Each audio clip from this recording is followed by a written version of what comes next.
What's up, YouTube? We back again, another reaction. Airplay Beats, Law and Chi, and today we back to VH1 Legends, Led Zeppelin. You ready? Yep. Here we go. Flash. I'm the rock star, you know. He was always the one in the background with the pair of jeans on and the sweater, and he'd walk into a Rolls Royce dealership and they'd go, yes, can we help you? Go, yeah, I'm gonna want to try that car over there. Do you realize how much that car is, sir? If I'd have wanted to know how much it was, I wouldn't have asked to try it out. Can I have the keys, please? Start the car up. Cheers, sir. Into gear, through the window, and said, spray it again and I'll pick it up tomorrow. And don't talk back to me ever again. Robert Plant bought a farm in Wales and settled there with his wife Maureen and baby daughter Carmen. Wanna tell you about the girl I love. My, she looks so fine. She's the only one that I've been dreaming of. Maybe someday she will be all mine. I wanna tell her that I love her so. I thrill with her every touch. I need to tell her she's the only one I really love. Page indulged his growing fascination with the legendary black magician Aleister Crowley, buying his old home in Scotland. Born in 1875, Crowley was a writer, mountain climber, and self-proclaimed sorcerer. His credo was, "Do what thou wilt shall be the whole of the law." Page's fascination with Crowley would create wild rumors about Led Zeppelin's association with black magic. The sense that there was something dark beneath the surface of Led Zeppelin might have been exciting to teenage boys and useful to Peter Grant in his business deals, but in time it would become a burden for the members of the band. In 1971, Led Zeppelin moved into an old Victorian house called Headley Grange to record their fourth album. The band lived together while laying down the tracks to the new album that would be their greatest triumph. One night, Page played an instrumental he had crafted in his home studio as Plant sat by him scribbling lyrics. When Page was done playing the song, Robert had written most of what was to become the most requested rock and roll song in radio history, Stairway to Heaven. It's humming and it won't go. In case you don't know, the piper's calling you to join him. Dear lady, can you hear the wind blow? And did you know? I like they were making a whole lot of money. They were stunting at the car dealerships and Oh man, don't talk back to me. huge houses and Do you know how much that costs, sir? I wouldn't ask if Man, I get did. out of here. Yeah, they were making them like we always talk about. They were getting they had great deals getting to the bag. Yeah, we already But, know. Peter Grant got them the bag, a big bag. Yeah, but album number 4, it makes sense that they was all living together. They creating was all day long. locked, they was locked in on that one. Yeah. Your stairway lies on the whispering wind. That sounds People used to say, what was it like when you first played it? Was there sort of this aura, magic aura in the hall? Well, no, actually, they were all bored to tears waiting to hear something they knew, like Whole Lotta Love.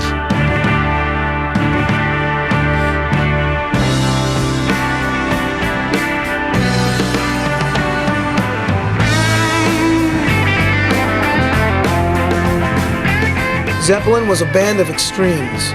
The gentle stairway was balanced by the explosive when the levee breaks.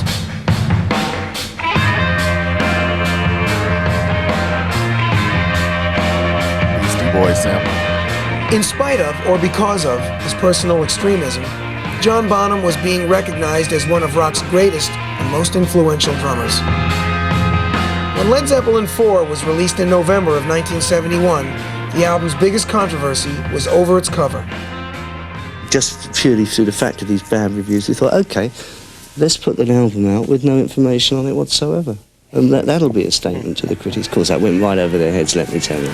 No matter what you called the album, Runes, Four Symbols, or Zoso, with Led Zeppelin IV, the band reached a creative apex. The record would eventually sell 15 million copies, the best-selling hard rock album ever.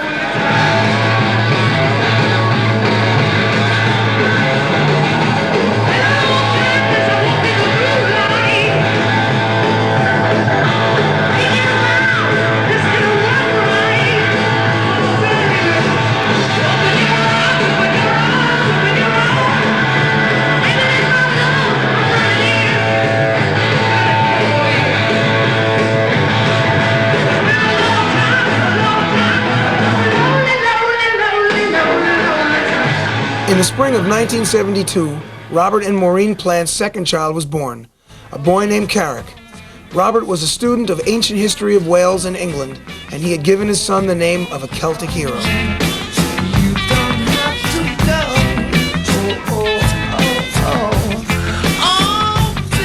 When Led Zeppelin arrived in America to start their 1973 tour, their latest effort, Houses of the Holy, was already sitting on top of the charts. The single, Jamaica, even found Led Zeppelin dabbling in reggae.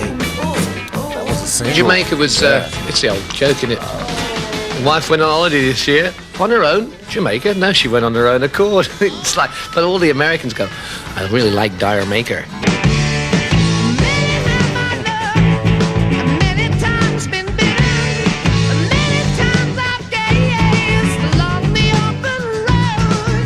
The 73 tour would be Zeppelin's greatest undertaking yet. Thanks to their great financial clout, the band could afford their own plane, a customized 727 dubbed the Starship. Led Zeppelin took home more money than any group before them. Dancing days are here again. Summer evenings go. I got my flower, I got my power. I got a woman who knows. The band's home away from home was Los Angeles. The Continental Hyatt House was rechristened the Riot House when Zeppelin checked in. The band would hold court in their rooms as the hallways and lobbies teemed with reporters, groupies, and fans. Stories of the group riding motorcycles down the corridors were not uncommon. Led Zeppelin were rock's dark gods. John Bonham was fast earning a reputation with his wild antics and practical jokes. Riding motorcycles in the hallways is crazy. I think we're getting into some more right now. Yeah, because I remember some of the subs were talking how crazy they were on tour. Like it was, they lived it up. How about that jet? Oh yeah, their fourth album, they already had a private jet and everything. And one thing I was tripping off of is they said 15 million was the highest selling hard rock album. I wonder if that still stands today or if someone's beat that. Like, I gotta look that up. Beat that though. No one knew. Like then we go back and I know it's grunge, but like Nirvana or you think they might have? I don't know. Well, we gotta go look. I don't know. I gotta look into it. I mean, because this is after Nirvana. This show. Is it? I think so. I don't. Okay. Yeah. So. Yeah. So maybe it still stands today. I think it does. Okay. I need to check on that. But yeah, that's crazy. With reporters, groupies, and fans. Stories of the group riding motorcycles down the corridors were not uncommon. Led Zeppelin were rock's dark gods. John Bonham was fast earning a reputation with his wild antics and practical jokes. At his 25th birthday party, he got into a cake-throwing match with George Harrison and then tossed the former Beatle into the swimming pool. In Los Angeles, we played after the Forum. He drove back from the Forum. He bought a car that day, I think, a new Trans Am, and he was doing, I think it was 90 down Sunset Strip, which is like inconceivable. And sure enough, like two sheriff's patrol cars come screaming out and pulled him to the hall. They all ran out with their hands on their guns and all that. And he just got out and said, just played this blinding gig at the Forum. I've got this new car. He said, you should see what this baby can do. And you're like, got out, opened it, all the cops were like this. He got out, opened the hood, he said, look at all this stuff, look at all this.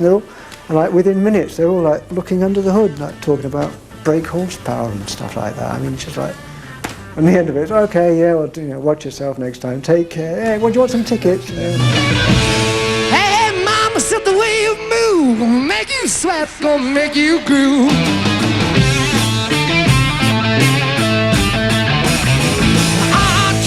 The way you swing, gonna make you burn, gonna make you sting. The final shows for the tour in New York were filmed for a movie. The band was tired and not in top form. When they returned to their hotel, they realized that they had been robbed of nearly $200,000. It looked like an inside job, which hyped up the paranoia that always followed the group and their inner circle. Accusations flew, recriminations festered.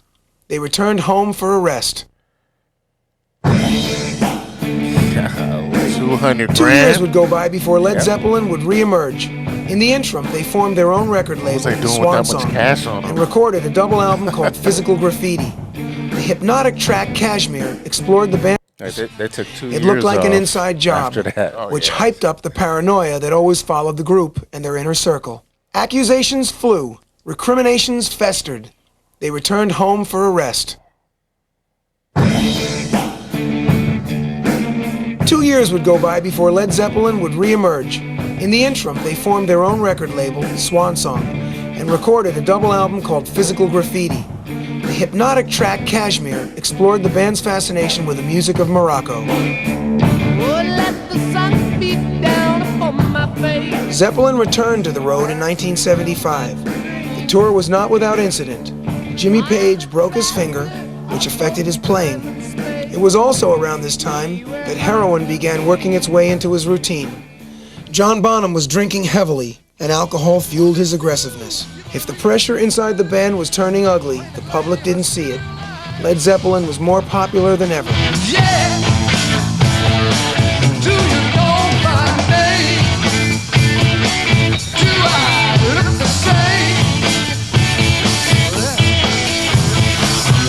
The group sold out 3 concerts at Earl's Court, 51,000 tickets in just 2 hours. After the Earl's Court show, Zeppelin was taking a break from the road when disaster struck. While on vacation in Greece, Robert Plant and his family were seriously injured in a car crash. Fans spread rumors of karmic retribution for Jimmy Page's black magic, or Peter Grant's two-fisted approach to business, or Zeppelin's dark aura. A disheartened Page said, "I don't worship the devil, but magic does intrigue me." Robert Plant did not have the luxury of such superstition. He was stretched out in bed, unable to walk. The fans didn't know it, but the future of Led Zeppelin was in doubt.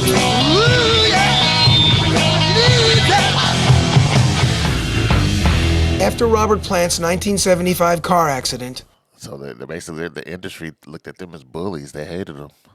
Yeah, but there was so much speculation on what happened though with that accident. Yeah, just and people were happy for it because they thought they were bad guys. Thank goodness they didn't have the internet back then. Yeah, they would have ripped them to shreds. Man. Yeah, they would. The fanfare would be crazy. They would have so much negative stuff being said about them. It'd be Peter crazy. Grant, the strong-arming people. And they were like the bullies of the industry, just like Death Row. Like really, It comes back to that. yeah. They started their own independent Swan, label. what quick. was it called? Swan Song? Yeah. They sure did branch off and do their own And thing. dropped a double on them after that, a double album. And then the heroin came. Yeah, they're like started a lot. They're like big, like bigger than we even. They were on a imagine. different planet type Yeah, of thing. yeah. future of Led Zeppelin was in doubt.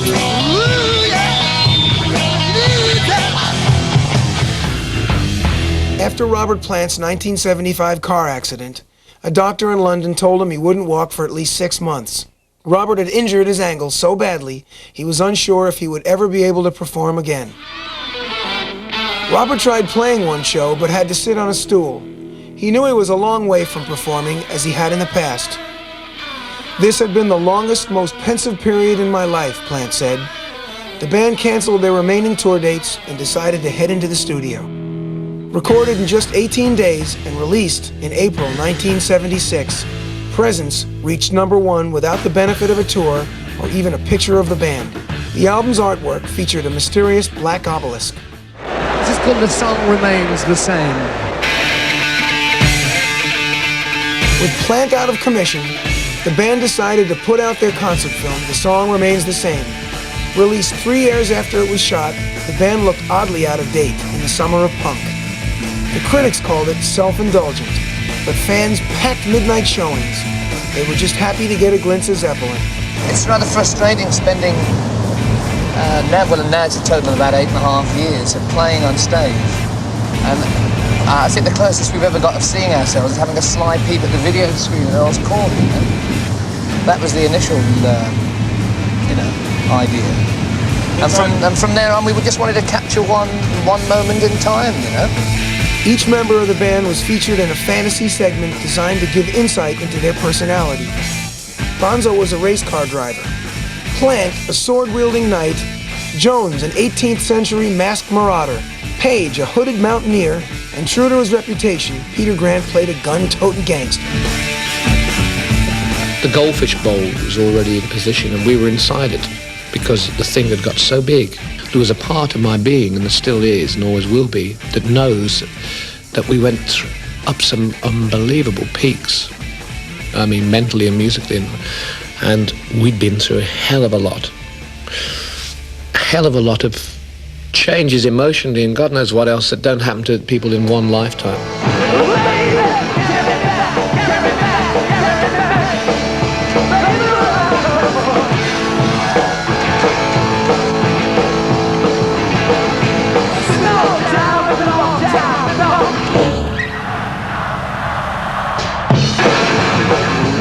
In 1977, after a 2-year absence, Led Zeppelin returned to the road. This time around, there were very few triumphs. Plant was still hampered by his injury, and Bonham's drinking turned him into Mr. Hyde. In Chicago, he destroyed his hotel room and tossed the TV out the window, causing $5,000 in damage. Jimmy Page was frail and bone-thin from heroin use. The enthusiastic fans couldn't tell a bad Zeppelin show from a good one. They just wanted to stand on their chairs and pay homage to their heroes.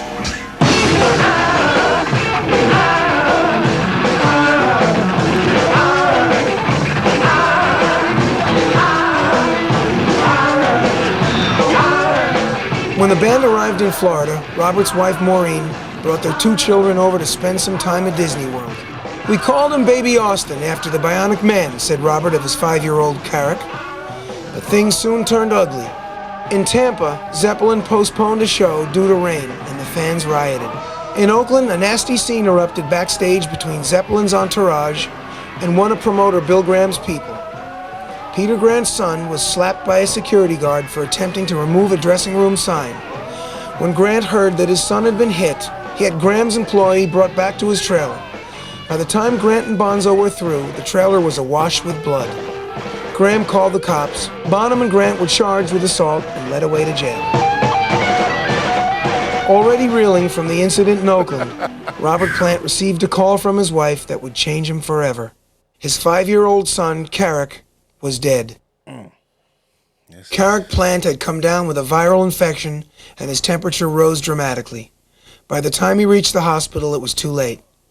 Robert and his family were heartbroken. Zeppelin was devastated and canceled the rest of their tour. They went on hiatus amidst rumors of a breakup.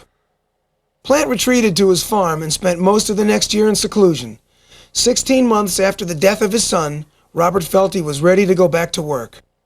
The band began recording again in late 1978.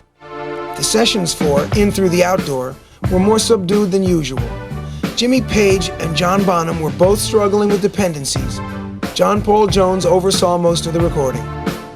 Robert and I just got to the rehearsals on time and nobody else turned up for days sometimes, and so we were just sort of, well, we're here, we paid for the room, we might as well write something. And we recorded In Through the Outdoor mainly in the dark in Sweden.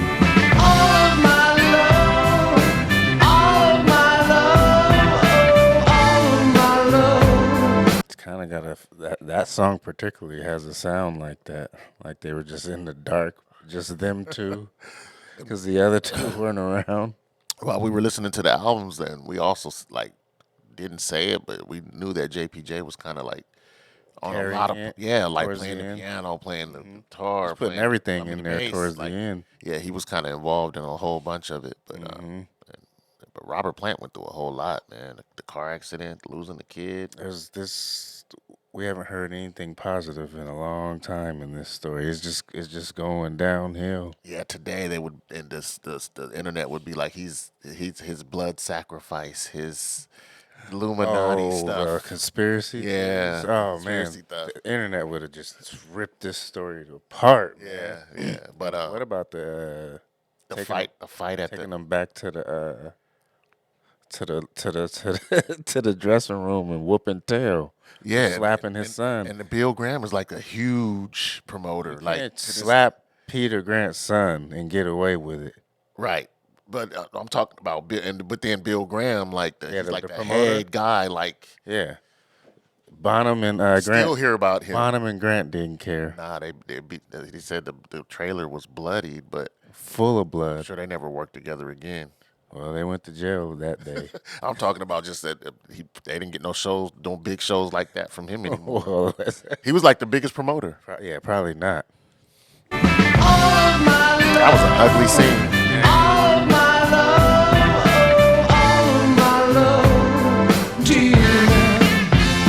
The ballad, All My Love, was an outpouring of emotion from Plant to his lost child.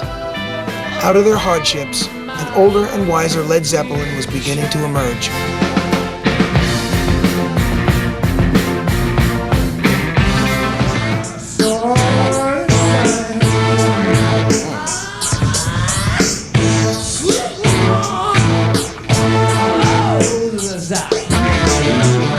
After playing the huge Nebworth Rock Festival in England and touring Europe in 1980, Led Zeppelin began rehearsing for a U.S. tour. They had not played the States in 3 years and were poised to roar back into prominence. The band started rehearsing at Jimmy Page's home. Bonzo was his usual roaring self.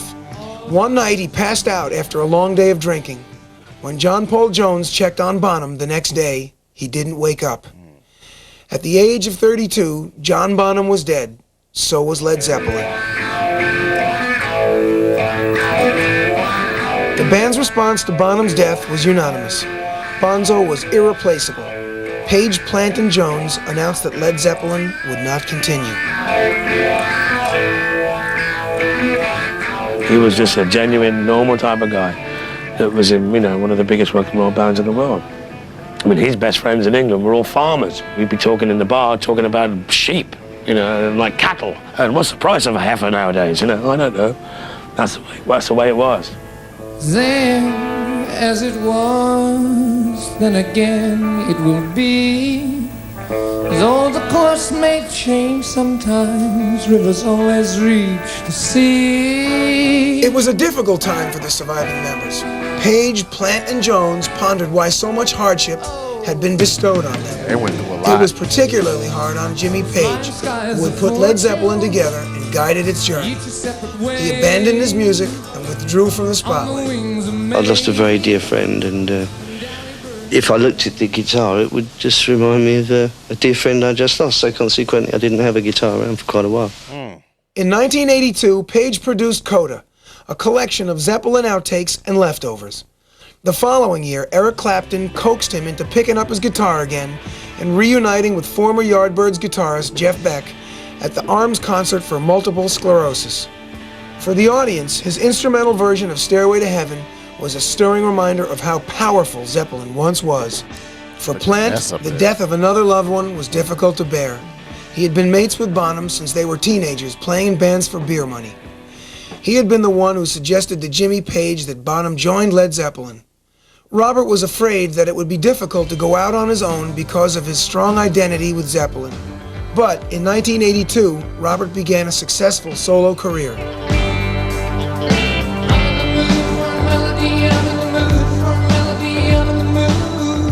He did not want to trade on his past, and for a long time he would not perform Zeppelin hits in concert. Outside the confines of the band, his friendship with Page deepened. They had experiences in common no one else could understand. They often guest starred on each other's projects. Eventually, Robert became more comfortable with Led Zeppelin's legacy, but he remained adamant about moving his music forward. The man who came through most unscathed from the Led Zeppelin experience was John Paul Jones. He continued to produce, score soundtracks, and work on arrangements for artists such as Peter Gabriel, Paul McCartney, and R.E.M. In late '97, Jones began work on his first solo album. Way down the side, when you need love, I'm gonna give you my love. I'm gonna give you my love. Doing Lad songs.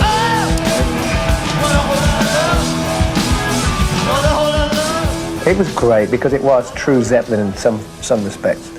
But I mean, Jimmy's guitar was out of tune. It was handed to him straight out of his guitar case. It was like real shambles again. And I looked across at him and I went, oh no. Why couldn't you get it right in front of 1.5 billion people? The Zeppelin reunions in the 80s, a Live 8 appearance, and a set for Atlantic Records' 40th anniversary were shaky at best. Finally, in 1994, Plant and Page found a new way to work together. They teamed up to record No Quarter, an album that mixed new material with reworked versions of Zeppelin classics. The highly successful TV show and world tour that followed were a testament to the public's insatiable appetite for the magic of the Page-Plant team. Oh, baby, the rainbow's there. Ah, baby, it's just a thing. Plant and Page were healthy and happy. As the years had passed, the pain they had known was overshadowed by pride in what they had created. They bore their scars and their years gracefully, even with joy. In 1995, Led Zeppelin were inducted into the Rock and Roll Hall of Fame. Later that year, Peter Grant died in England after years of health problems. The hard-hitting manager had walked away from the music business when John Bonham died. For all his toughness, when Led Zeppelin ended, Grant's heart was broken. In 1997, Atlantic Records released a live Led Zeppelin album called BBC Sessions. It was a startling reminder of the band's power in front of an audience. The legacy of Led Zeppelin is immense. Rock bands from Guns N' Roses to the Beastie Boys to Nirvana have showed Zeppelin's influence. They changed the way the business of rock and roll was conducted, and they changed the way music sounded. Led Zeppelin began with great ambitions and accomplished more than they'd ever dreamed.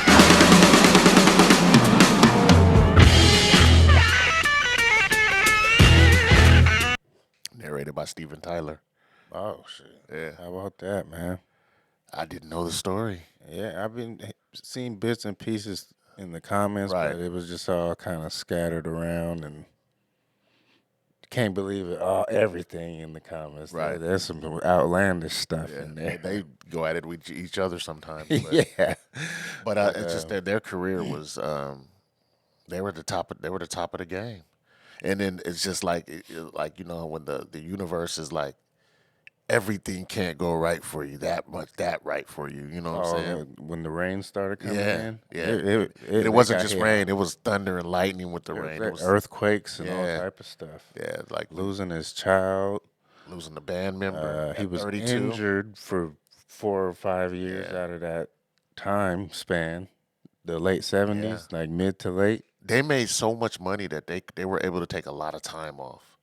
They were able to live through those hits. Yeah, like in the late losing 70s. $200,000 Yeah. in a hotel, and then just Well, they had to go reevaluate after and then losing stand that off for 2 200. years. Yeah, Like they made a lot of money to where they were able to take their time off. They but created a blueprint that I don't think is ever going to could ever be followed again. no, they knew how to navigate through the industry. That I mean, they're legends in that way in itself. But Yeah, man. If they do a movie, they got to do it right. They can't play around with man, this movie. They got to do a movie. This is too much. They got to do a movie They can't for play this. around with this one. They got to do a movie. It's for got to this. be right. It will be. It will It's be. got to be. I can't wait to see that. But nah, the story is crazy. It Like, is, it's man. just like I just kept thinking they got so big. They had so much given to them that There had to be something there had had to be to be taken some away. type of fall. Yeah. There always is. That's what it feels like. You never stay on top for too long. Yeah. So. But yeah, make sure y'all like, subscribe, comment, hit the notification bell, and we up out of here.